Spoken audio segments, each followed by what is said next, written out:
আরে উট পাখিটা তো দেখা যায় বাসায় নেই, আমি এই ফাঁকে ওর ডিমটা নিয়ে পালিয়ে যাই। কি ওই বিড়াল আমার ডিম নিয়ে পালাচ্ছে? ওই বিড়াল দাঁড়া, আমার ডিমটাকে দিয়ে যা। হ্যাঁ হ্যাঁ, এবার আমি উট পাখির ডিমটাকে ফ্রাই করে খেয়ে ফেলবো। আরে কি, ডিম থেকে তো উট পাখির বাচ্চা বের হয়ে আসলো। ওরে বদমাইশ বিড়াল, তুই আমার ডিমটাকে ভেঙে ফেললি কেন রে? দাঁড়া, আজকে আমি তোকে শেষ করে দেবো।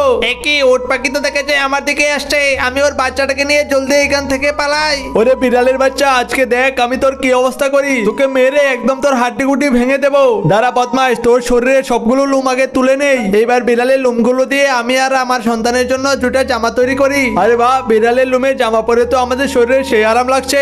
ওই উট পাখি আমার শরীরের লোমগুলো তুলে নিয়েছে, আমি ওকে ছাড়বো না। আরে ভাই শজারুর বাচ্চা, রাস্তার মধ্যে দাঁড়িয়ে আছিস কেন রে? সামনে থেকে সর। ইঁদুরের গুহায় এই বুমটা রেখে দিয়েছি, এখন সবগুলো ইঁদুর ব্লাস্ট হয়ে যাবে। হা হা, সবগুলো ইঁদুরকে নিয়ে এবার আমি ফ্রাই করে খাবো।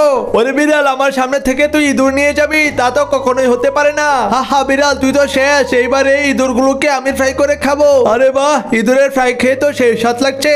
আরে ওই সাদা প্রাণীটা আমাকে মেরে দিয়েছিল। হ্যালো বাঘ মামা, সাদা প্রাণীটা আমাকে মেরে আমার সবগুলো ইঁদুর কেড়ে নিয়েছে। তুমি তাড়াতাড়ি এসে ওকে শেষ করে দাও। ভাগিনা, তুই কোনো ভয় পাস না, আমি এখনই আসছি, ওকে একদম শেষ করে দেবো।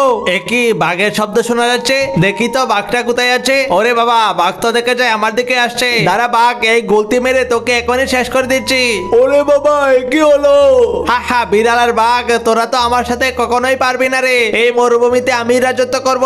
বাঘ মামা, ওই সাদা প্রাণীটার সাথে তো আমরা দুজন মিলেও পারলাম না। চলো আমরা বাড়ি ফিরে যাই, আমরা আরো শক্তিশালী হয়ে ফিরে এসে ওই প্রাণীটাকে একদম শেষ করে দেবো। বন্ধুরা, পরের পার্ট দেখতে চাইলে লাইক সাবস্ক্রাইব করে রাখো।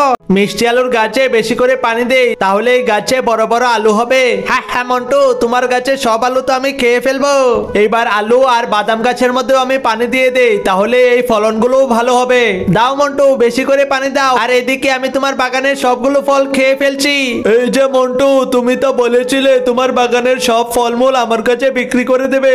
এই যে নাও টাকা, এখন থেকে সব ফলমূল আমার। আচ্ছা দাদু, ঠিক আছে, আপনার যখন মন চায় তখন বাগান থেকে ফল নিয়ে চলে যাবেন। গাছগুলো উঠিয়ে দেখি তো গাছের মধ্যে কেমন ফলন ধরলো। আরে মন্টু, তোমার এই গাছগুলোর মধ্যে তো কোনো ফলই নেই, তুমি আমার সাথে প্রতারণা করেছো কেন? আরে দাদু, আমি কোনো প্রতারণা করিনি। এমনটা কেন হলো আমি তো বুঝতেই পারছি না। দাঁড়ান, আমি মাটি করে দেখছি আমার ফসলের জমির নিচে কি রয়েছে।